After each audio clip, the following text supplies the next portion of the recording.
pag-aralan ngayon ang Sicilian Dragon pa rin, pero ito ay point para sa white man. So break at e5, isa sa importante kung gusto mo talagang atakin ang Sicilian Dragon. So simulan natin. So ano naman to, study, parang magbabasa-basa din tayo. Knight f3. So ito yung common setup ng dragon. Then offer exchange, capture. Then knight f6 attack. Usually kapag tumira ka, kailangan mayroong purpose. So ang purpose na knight f6 attack, e4, then defend tayo, knight c3, then g6. Ito yung start ng setup ng dragon. Magbi-bishop to g7 siya. Ayan, bishop e3. So hindi mo na, dinili muna knight c6. Kapag tinake yan, pag tinakes to, malaking pabor sa black, so kaya hindi yan tinitakes.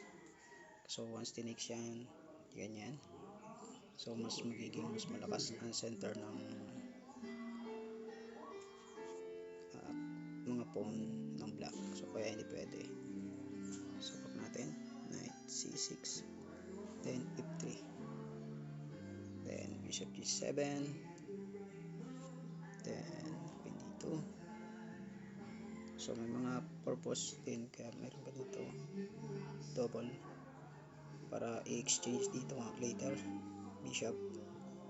So yan ang mga palaging setup. Bishop at queen d2, then castle, short castle, long castle naman. So attack yan kapag ginawa na, kapag Sicilian, attack yan to. So kung atakin ng king ko dito sa queen side ko, ako naman ang atake sa king side niya, sa may right side. So attack yan ito. So knight x4, so bishop x4, then bishop e6. Yung common setup ng Sicilian Dragon. So yan, dependent ano na tayo, iwas na sa at least para king b1 papalik technique na yan. Then so ayun, king b1 is also a good move, may interjection siya. Then queen c7, so pwede rin rook c8, okay lang, kahit ma-takes tong pawn, walang problema kasi mag-open yan. So queen c7, queen a5 also, meron din suggestion, queen e5, then knight d5. So ito na kanina yung tactics, kaya hindi na pwede natin kaya may tactics na yan, meron tayong video niyan. So ang continuation yan, kapag takes to, check muna, then iiwas, saka mag-capture in between moves. So meron na tayong idea niyan.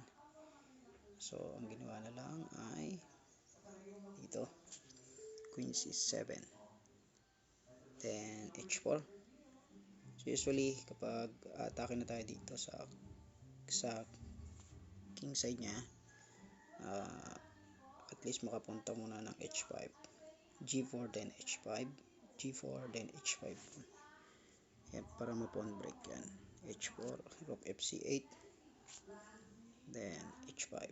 So pero mas inuna niya, okay lang din.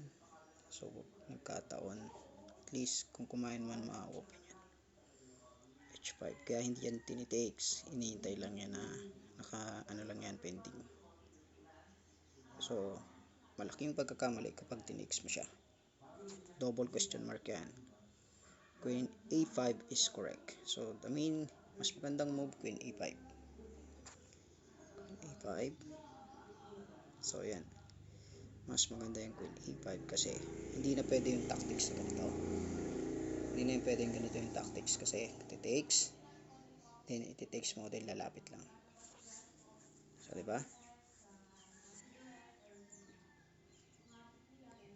So at least maraming magiging kapalit na official. Hindi pwede yung gano'n na setup. Kaya hindi na pwede yung gano'n tactics. Okay. Dito, then next h5. So takes h5 now, h5, then bishop takes d7, then king takes, katapos g4. Okay, so para mula, then may purpose yung queen papunta rito para makacheck. g4, knight f6, then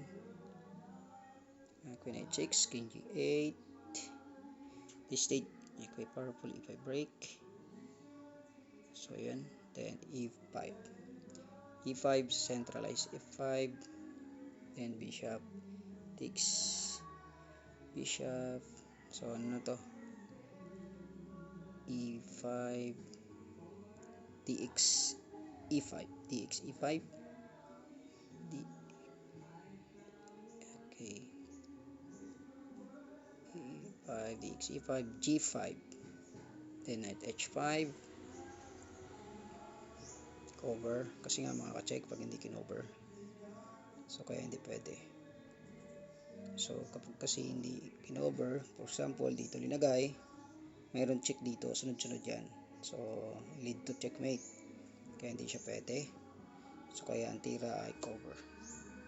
Then h5, knight h5, then okay, then bishop d3 check. Knight h5, bishop d3. So pagka ano dito, at least guardado pag capture ng, so ready for the capture, rook sacrifice, then e4. So e4, still e4, then rook h5. So may threatening, so obligado rook h5, then h5, then knight e4, knight takes e4, then queen e4, oh no, sorry, queen f4, then after ng queen e4, so meron na dito ang tactics, knight takes, so no, knight f6 check, then e takes, tapos ng it takes, bishop takes f7, sacrifice, then usually king, then bishop f5,